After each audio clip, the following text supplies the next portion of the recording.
ప్రధానంగా ఒకటండి, మహిళా బిల్లు మీద పాత సెన్సెస్ని ఇప్పుడు అప్లై చేయడం అన్నది చాలా అన్యాయం. ఆల్రెడీ దీనివల్ల మొన్న జరిగిన పార్లమెంట్ ఎన్నికల్లో మహిళలకు అవకాశాలు పోయినాయి. దాదాపు 10-12 రాష్ట్రాల ఎన్నికలు జరిగినాయి, వాటన్నిటిలో కూడా మా అవకాశాలు పోయినాయి. ఇప్పుడు ఈ అవకాశాలన్నీ పోగొట్టింది 2027 సెన్సెస్ వస్తే ఆ డీటెయిల్స్తో ఏదో లాభం జరుగుతుందని మేము అనుకున్నాం. ఇంకొక ఏడాది అయితే 2027 వస్తుంది.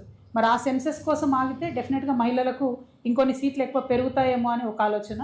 రెండవది, ఈ సెన్సెస్లో కులగణన చేస్తామన్నారు కాబట్టి బీసీ బిడ్డలు ఎంతమంది ఉన్నారో లెక్క పెడతారు కాబట్టి బీసీ ఆడబిడ్డలకు రిజర్వేషన్ వస్తుందేమో అని మేమందరం కూడా ఆశపడ్డాం. కానీ ఆ 2027 సెన్సెస్ వరకు ఆగకపోవడం వెనుక భారతీయ జనతా పార్టీ మరొకసారి వాళ్ళు బీసీ వ్యతిరేకులు అని చెప్పి వాళ్ళంతటా వాళ్ళే నిరూపించుకుంటా ఉన్నారు.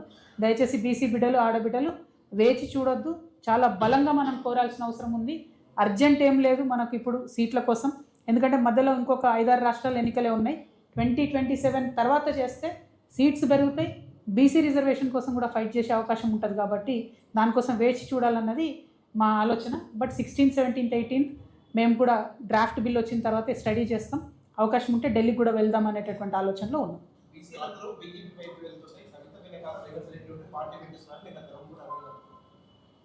అసలు ఆయన ఎవరన్నది సగం మంది గుర్తులేదు. మా నిజామాబాద్ వాళ్ళకే గుర్తులేదు ఆయన ఎవరన్నది. ఆయన గురించి నేను మాట్లాడేందుకే, ఆయన ఏం మాట్లాడతాడో ఆయనకే అర్థం కాదు. పొద్దునేం మాట్లాడతాడో రాత్రి ఏం మాట్లాడతారో, ఒక రోజు ఒక మాట, ఇంకో రోజు ఇంకో మాట. అట్లాంటి వాళ్ళ గురించి మాట్లాడి నేను టైం వేస్ట్ చేయదలుచుకోలేదు. తెలంగాణ ఆడబిడ్డలు స్వయం ప్రతిపత్తి కలిగినటువంటి వాళ్ళు, స్వతంత్రంగా ఆలోచించుకునేటటువంటి శక్తి ఉన్నవాళ్ళు. నేను తెలంగాణ ఉద్యమంలో రాటుదేలి ప్రజల మధ్యలో ఉండి ప్రజల మధ్యలో బతికి ప్రజల కోసం పనిచేయడానికి వస్తున్నటువంటి ఒక ఆడబిడ్డను.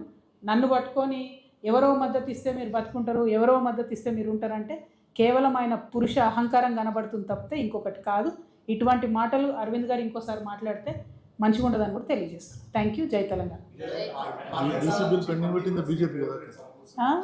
ఏమో నేను చెప్పిన కదా, ఆయనకు తలకాయనే లేదు. ఆయన గురించి ఎందుకు మనకు డిస్కషన్, వేస్ట్ ముచ్చట. ఆయనకు అరవింద్ అనేట ఆయనకు తలకాయ లేదు, ఉన్నా పని చేయదు, వేస్ట్.